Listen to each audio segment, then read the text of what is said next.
Saat ini Tuhan, kami menenangkan hati kami mendengar firman-Mu. Sebab kami percaya bahwa firman-Mu adalah pelita dalam hidup kami. Ketika masa kesukaran ada di dalam hidup kami, ketika masa kegelapan memasuki hidup kami, Allah yang kekal, yang hidup, yang senantiasa hadir dalam hidup kami, menerangi kami kembali melalui firman-Mu, agar kami anak-anak-Mu yang telah Engkau panggil tidak sesat, ya Allah. Kami boleh kembali kepada kebenaran-Mu melalui firman-Mu, melalui renungan kami hari ini. Maka biarlah Engkau berbicara bagi kami. Biarlah Roh Kudus yang menerangkan di dalam hati dan pikiran kami.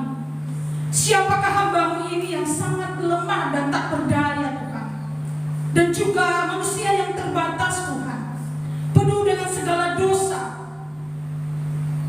yang tak terhitungkan, ya Allah. Ampuni Tuhan, sehingga kami siap mendengar firman-Mu yang hidup dan suci itu.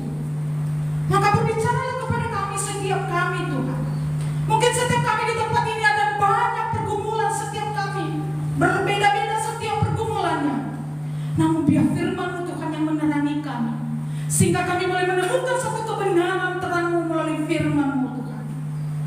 Terpujilah Tuhan, kami siap mendengar firman-Mu. Yang percaya kepada Kristus, kita sama-sama katakan amin. Beri kemuliaan bagi Tuhan. Shalom. Ada sukacita? Gimana kabarnya? Gak ada yang sakit ya? Suaranya baik? Belum sakit. Jangan sampai diminta ya. Oke. Hari ini kita sama-sama coba merenungkan satu kebenaran firman Tuhan. Dan mungkin hal ini tidak akan asing bagi rekan-rekan sekalian. Di dalam kitab Yeremia pasal 1 ayat yang ke-4.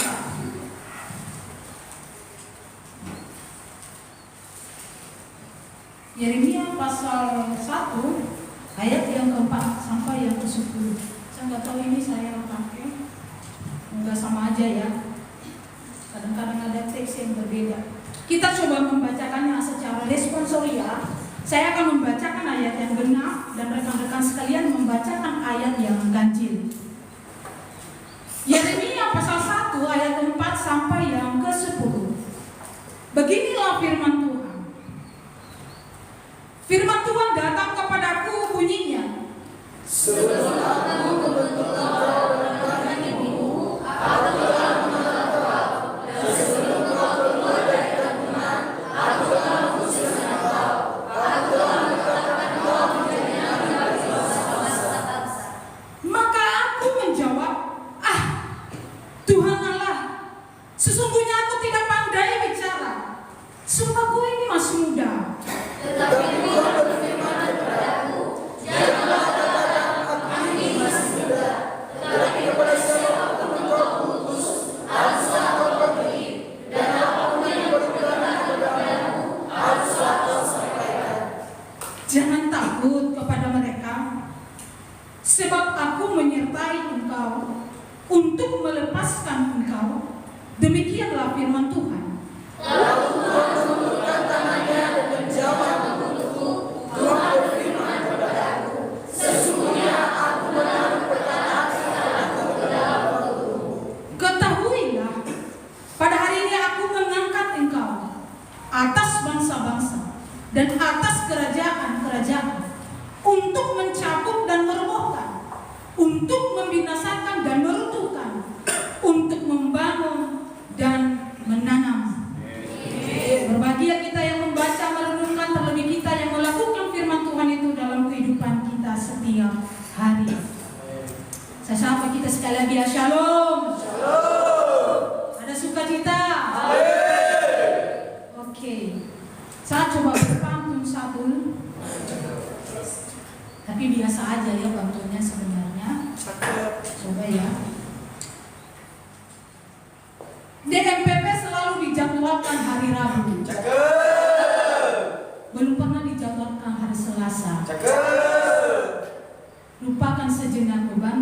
waktunya menikmati firman-Nya. Oke. Jadi jangan dibawa bebannya di sini ya. Kita percaya ketika firman Tuhan hidup di dalam hidup kita, maka segala masalah pun hilang. Amin.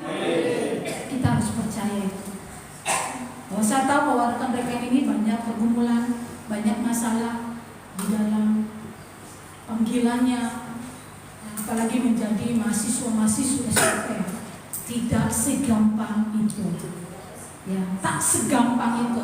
Karena kenapa? Ada sesuatu hal yang mengikat Anda ya, sehingga Anda tidak bebas kayak anak-anak muda di luar sana. Maka segala sesuatu itu Anda selalu waspada. Takutnya nanti seperti ini. Gitu. Ya. Adanya sesuatu yang membuat Anda tidak bebas. Gitu. Karena ada satu hal yang harus tertanam di dalam diri setiap anak STT adalah berbicara tentang panggilan. Dia berbeda. Ada sesuatu hal yang melekat di dalam dirinya, yaitu sebuah panggilan. Maka tema saya hari ini berbicara tentang apalah arti panggilan.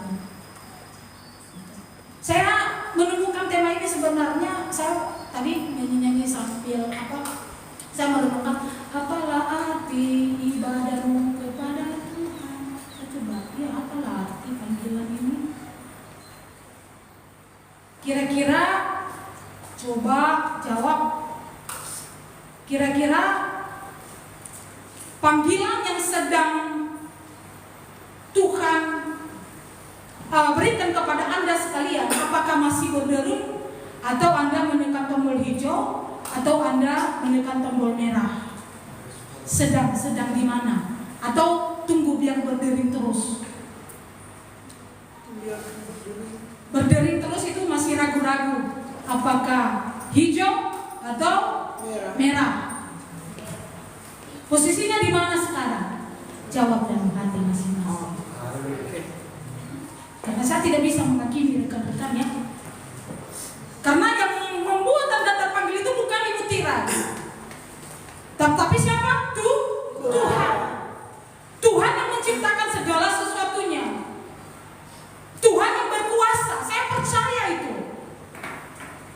Bukan manusia yang akan memanggil Anda, tetapi Tuhan yang berkuasa. Maka dalam panggilannya Tuhan tidak ada sesuatu hal yang dipermain-mainkan. Amin. Ya. Nggak tahu, kadang-kadang masih tekan tombol apa. Sama seperti Yeremia juga. Dan kita coba lihat slide berikutnya. Bahwa sesungguhnya saya pernah berada pada posisi seperti Yeremia ini juga. Yeremia bukan seseorang yang sangat istimewa di bangsa Israel pada waktu itu. Memang dia keturunan imam dari Anatot. Ya. Tetapi bukan seseorang yang sangat istimewa. Di dalam masa mudanya sama seperti rekan-rekan dan saya sekarang ini, ya saya meskipun begini saya masih kategorikan saya muda ya. Yes. Kalau umur nanti 5 bulan bisa panggil saya lansia. Opung boleh. Saya merasa muda. Nambur. Bebas lah. Oke, jangan panggil saya nenek ya. Karena saya masih belum nenek ya. Saya pikir bahwa usia Yeremia pada waktu itu adalah sama seperti rekan-rekan. Rekan-rekan mahasiswa sangat muda sekali. Ya. Dia sangat muda sama seperti rekan-rekan. Maka ketika Allah memanggil dia, ada satu tantangan yang dia bergumul secara pribadi, yaitu pribadinya sendiri yang masih muda dan bertentangan dengan dirinya sendiri. Artinya dia sangat-sangat muda sekali. Bagaimana mungkin saya boleh memimpin satu bangsa? Dia tahu bangsa Israel seperti apa jahatnya.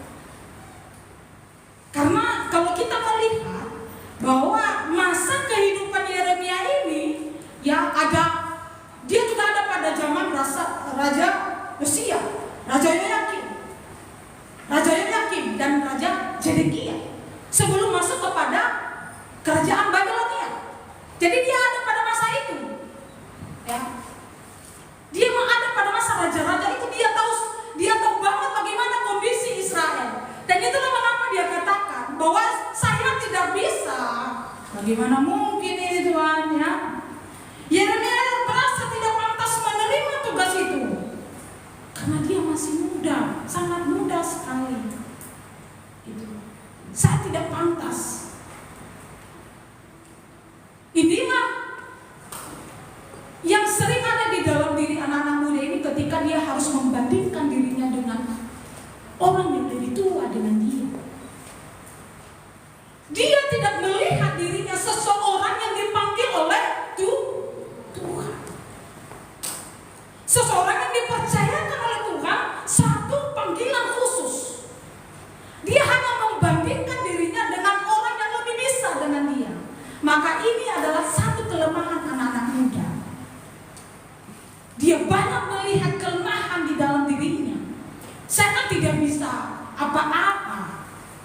Saya juga untuk berbicara nggak bisa. Saya teringat waktu saya itu sudah semester 7 dan 8. Kalau nggak salah saya semester 7 dan 8. Saya punya cita-cita jadi dosen. Saya melihat satu dosen yang alumni sekarang namanya Pak Along. Saya melihat gimana caranya nanti saya bisa mengajar seperti itu ya. Saya takut saya nggak jadi deh, saya nggak mau deh, gitu loh. Gimana caranya kok semuanya ada di dalam otaknya gitu loh. Saya bicara aja juga susah sayanya, gitu loh. Cara mengajar juga bisa, sama seperti rekan-rekan ketika presentasi bicara A, J yang dibahas.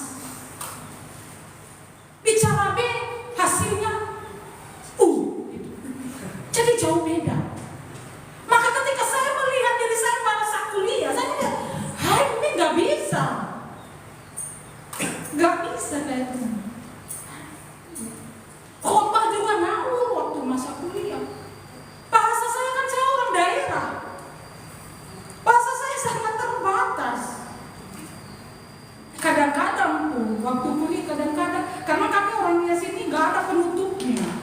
Maksudnya ada penutup tapi huruf vokal. Kadang-kadang ya maka kita ini. Tapi kadang-kadang secara tidak sengaja. Mari kita mendengar firman. Mari kita mendengar firman-Nya.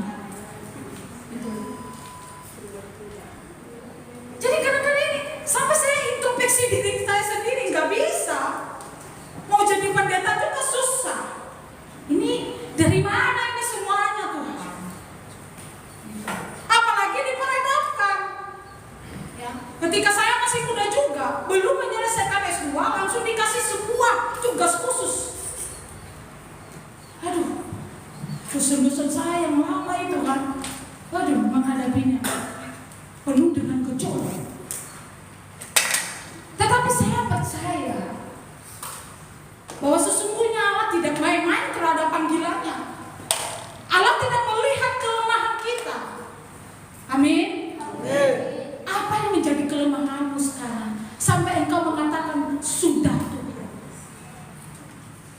Apa kekuranganmu sekarang sampai engkau mengatakan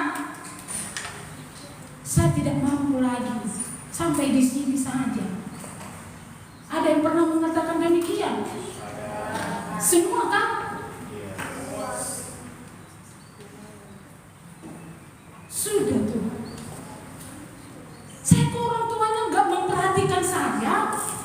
Mereka nggak tahu bagaimana jerih lelah saya di sini, bagaimana kebutuhan saya di sini. Tapi puji Tuhan, ya, Tuhan kan cukupkan semuanya. Berapa semester rekan-rekan semuanya yang dari awal tuh setiap pergumulannya itu gimana kuliah saya ke depan. Tapi sampai sekarang Tuhan cukupkan. Amin. Apa kelemahanmu sehingga engkau mengatakan sudah? Yang kedua, tantangan dari Yeremia ini dalam panggilannya adalah keluarganya, melarangnya. Ini kan taruhan yang di Yeremia pasal 11 ayat 21 sampai 23 11 ya. 21-23. Ya, keluarganya dari daerah Anatok itu melarangnya. Ngapain? Saya bukan cerita ya, saya kesaksian sedikit. Ketika satu panggilan, ketika saya mau melanjutkan S2, ada banyak hal yang saya harus tinggalkan. Ada banyak hal orang-orang yang saya kasihi dan cintai harus saya komitmen pada panggilan itu. Saya katakan kepada mama saya bilang, Mama tahu kan, saya ini pelayan Tuhan. Saya sudah mengambil komitmen untuk melayani Tuhan, untuk menjadi hamba-Nya. Maka segala sesuatu itu jangan bergantung kepada saya ya. Tahu kan orang yang melayani seperti apa. Masih ada anak-anak mama, kami kan ada 7 orang anak. Dan saya anak kedua. Saya katakan kepada mama saya, Mama, jangan pernah bergantung lagi kepada saya. Karena secara ekonomi saya tidak bisa memenuhi semuanya untuk bisa membantu mama. Karena biasanya orang tua itu kan kalau di kampung selalu berharap bahwa anak-anaknya akan menolongnya di dalam saat kesusahan. Anaknya dibesarkan, anaknya diberikan pendidikan supaya setiap waktu nanti, pada waktu tertentu nanti, maka anaknya itu bisa menolong dia. Maka saya katakan kepada mama saya nggak bisa membantu mama. Jadi kan bisa nggak mama jadikan saya sebagai persepuluhan mama? Di antara anak-anak mama kan masih ada 6 orang lagi kan, cukup banyak gitu. Satu aja kasih perpuluhan, kasih saya persembahan mama. Saya sudah bilang itu. Lalu apa kata mama saya? 1 minggu dia nggak bicara sama saya. Saya seperti mengeluarkan diri saya dari anggota keluarga saya, gitu loh. Karena saya memang katakan jangan cari-cari saya lagi. Karena memang komitmen saya dari awal begitu. Jangan cari-cari saya lagi. Maka 1 minggu mama saya tidak mau. Tantangan kita terhadap keluarga berbeda-beda.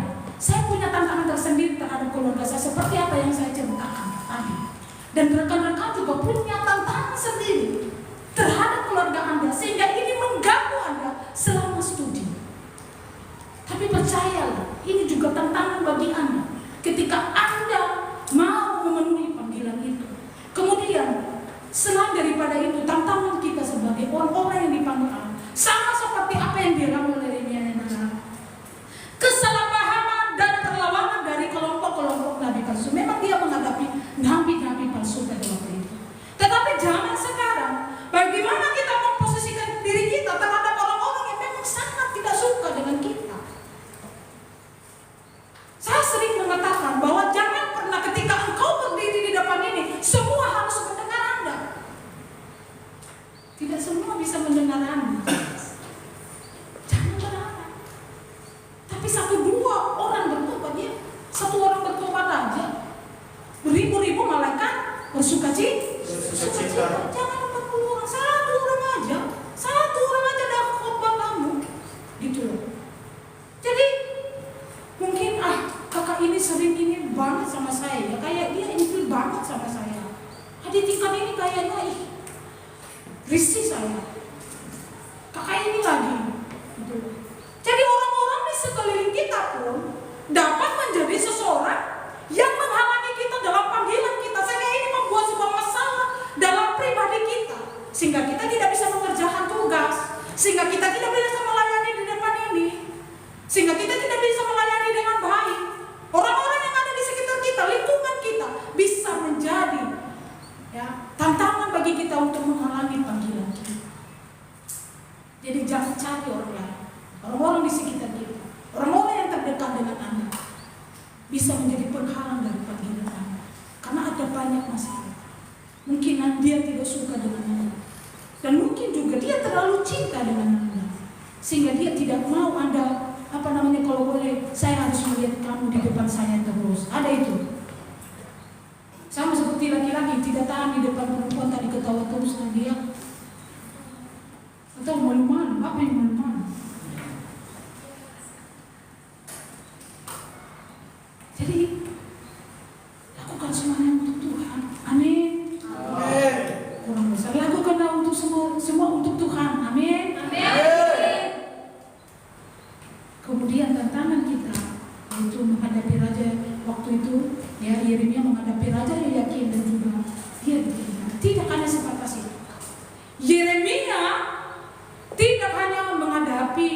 ya, menghadapi orang-orang Israel, tetapi dia menghadapi pimpinannya sendiri selain daripada nabi-nabi palsu tadi, dan juga pernah dipenjarakan oleh imam itu.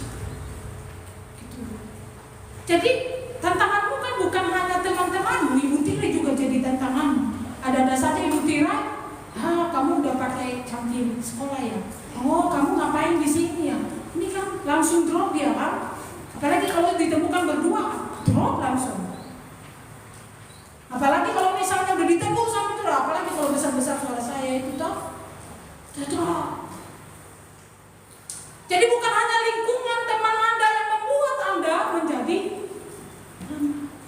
menjadi hilang, tetapi juga pimpinan Anda. Kadang-kadang kan ya, pimpinan Anda marah-marah. Sama seperti Pak Kim kemarin kan, marah-marah. Itu marah-marah. Kalau kita nggak kuat kan,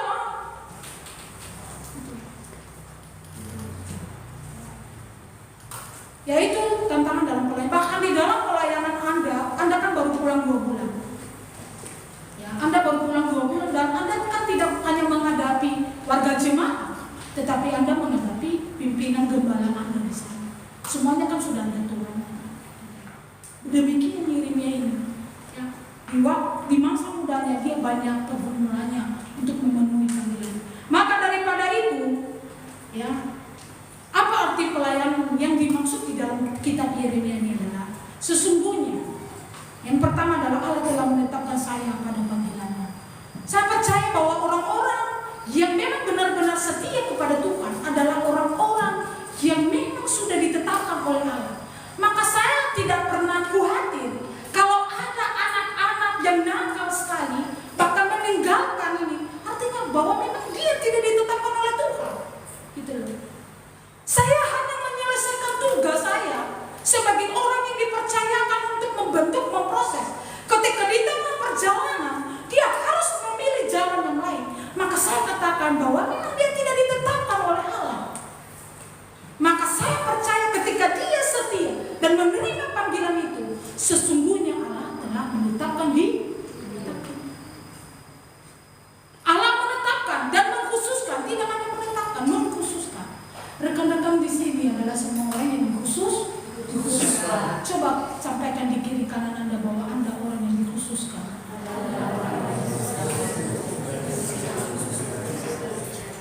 Yang benar. Yang benar. Maka karena Anda orang yang dikhususkan oleh Allah, maka dalam panggilan Allah, Allah benar-benar mempersiapkan Anda saat ini. Maka jangan main-main dalam proses yang ada itu. Sebab saat ini Allah sedang mempersiapkan Anda dalam panggilannya. Walaupun Anda tidak tahu sekarang ini, tapi sebenarnya Allah sedang mempersiapkan. Tidak hanya menetapkan, tetapi benar-benar Allah mempersiapkan. Sama seperti Yeremia ini, Allah sudah mempersiapkan dia. Sejak Allah menetapkan dia, Allah sudah mempersiapkan dia. Jadi dalam tugas panggilan tiba-tiba diambil aja. Enggak begitu ya. Allah mempersiapkan dengan segala proses yang Anda lalui sekarang ini. Pada apa? Pada rencananya bagi Anda. Setiap masing-masing kita ini Allah punya tujuan dan rencana masing-masing. Beda-beda. Saya dan saudara punya tujuan yang berbeda-beda yang direncanakan oleh Allah. Yang kedua, maka dalam panggilan itu sesungguhnya tidak ada alasan untuk menolak panggilannya. Tidak ada alasan. Kalau Tuhan sudah menetapkan, kalau Tuhan sudah mengkhususkan, bahkan kalau Tuhan sudah mempersiapkan, maka tidak ada alasan untuk menolaknya. Kenapa? Allah berkata, ya, bahwa kelemahanmu bukanlah halangan untuk menaatinya. Itu yang dikatakannya kepada Yeremia ini. Kelemahanmu saat ini, kekuranganmu saat ini, bukan alasan bagi Anda untuk tidak menaatinya. Bukan alasan. Ya, apa sih? Ya, apa sih kelemahan sehingga Anda tidak mau menaatinya? Bukan itu yang Tuhan mau. Bukan Tuhan ingin mengutak-atikkan kelemahan. Kamu kekurangan ini, kamu kekurangan itu. Kan mata manusia melihat kekurangan dan kelemahan kita.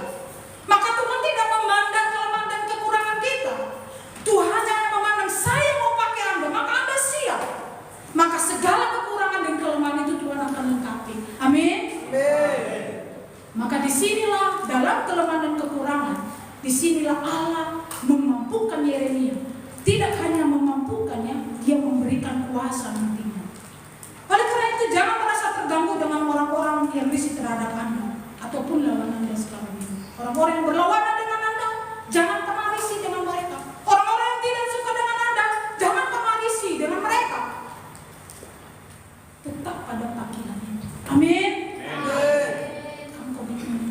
Sekarang yang semester 2 saya berharap bisa memenuhi panggilannya. Semester 4, semester 6, semester 8. Bahkan kakak-kakak yang sudah wisuda. Memenuhi panggilan. Anda dikhususkan. Amin. Ketiga, bahkan dalam panggilan kita, Allah memberikan kemampuan untuk berbicara dengan penuh kuasa kepada kita. Sama seperti kesaksian saya tadi, ketika saya melihat dosen, saya merasa tidak mampu. Ya iya, dia sudah belajar banyak hal. Saya tidak bisa bandingkan saya dengan orang yang profesor. Tetapi di sini Allah, sama seperti apa yang dilakukan Allah kepada Yeremia, Allah memampukan dirinya untuk berbicara kepada raja-raja dan juga kepada orang Israel. Kenapa? Disinilah kuasanya Allah. Yang engkau ragukan itu, maka Tuhan memberikan kuasanya kepada kita untuk diberikannya pengetahuan kebenaran dalam pikiran kita. Orang-orang yang terpanggil itu pasti Tuhan akan menaruh pikiran hikmah. Tuhan akan memberikan hikmahnya. Ya. Dan tidak hanya itu, dia akan menaruh firman-Nya itu di dalam diri kita. Dan firman itulah yang membuat apa yang kita katakan berkuasa.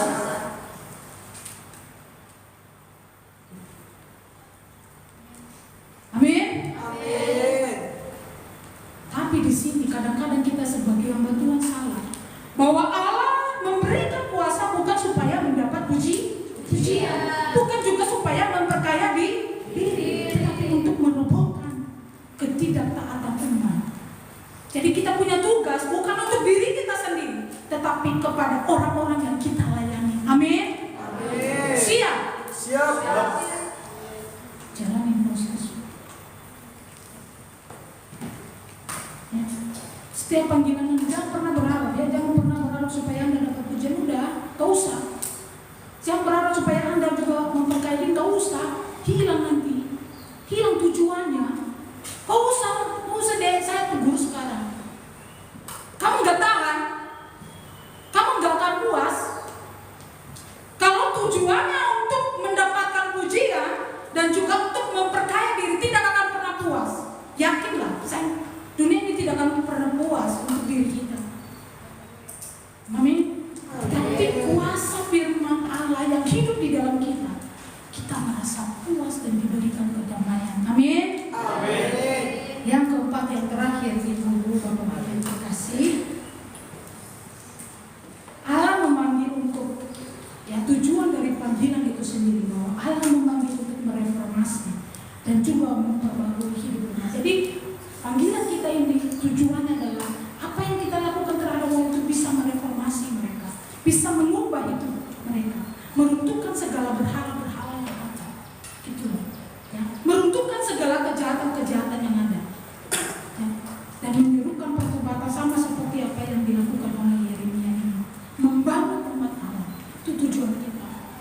Tujuan kita itu berat. Kita bukan seseorang yang sedang mencari pekerjaan. Saya teringat siapa yang mengatakan itu, bahwa kita kayaknya yang dia bicara bahwa kita bukan mencari pekerjaan. Pelayanan itu sangat banyak sekali. Di Indonesia ini banyak sekali pelayanan. Bukan mencari pelayanan kita, justru kita melayani. Kalau orang sudah mengerti akan firman Tuhan, mengerti akan panggilannya, pelayanan di Indonesia ini banyak banget. Banyak banget. Makanya heran saya, benar ini. Jadi setiap ini nanti telepon sayanya, Bu, ada lagi yang lulusan ini ya? Saya nggak ada, udah habis. Saya juga nggak tahu pada kemana lagi mereka, udah habis, pada hilang. Dia bilang, hilang kemana? Maksudnya bukan hilang ini. Jadi udah pada kemana-mana gitu loh. Bukan hilang tubuhnya gitu loh. Enggak ada lagi. Kalau misalnya kita cari, nggak ada lagi. Itu kurang sebenarnya. Untuk kapasitas Indonesia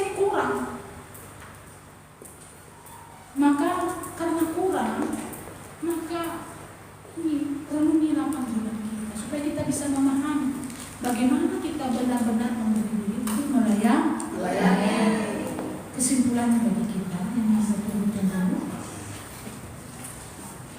Amin. Apa arti panggilan? Bahwa sesungguhnya Allah telah menetapkan saya pada panggilannya, sehingga tidak ada alasan bagi saya lagi untuk menolak panggilan pelayanan. Maka dalam panggilan ini Allah memberikan kemampuan untuk berbicara penuh dengan kuasa, sehingga melalui panggilan pelayanan ini dapat membawa reformasi dan pembaruan bagi umat yang dilayani. Amin. Mari kita berdoa. Bapa di surga, Allah yang kekal, yang kami kenal di dalam Yesus Kristus, bahwa sesungguhnya Tuhan kami sudah mendengar firman-Mu, bahwa hamba-Mu juga terbatas dalam menyampaikan. Tetapi biarlah Engkau sendiri ya Tuhan melalui Roh Kudus akan menerangkan secara baik bagi rekan-rekan mahasiswa di tempat ini Tuhan. Bahwa sesungguhnya ya Tuhan, pergumulan Yeremia ini Tuhan menjadi bagian dari pergumulan kami juga. Maka daripada itu Tuhan, biarlah firman yang boleh kami dengar ini meneguhkan kami Tuhan, mempertajam lagi pendengar kami akan panggilan-Mu ya Tuhan. Terima kasih Tuhan. Dan biarlah nama Tuhan boleh dipermuliakan melalui hidup kami, melalui panggilan kami. Di dalam nama Tuhan Yesus kami sudah berdoa dan mengucap syukur. Amin. Amin.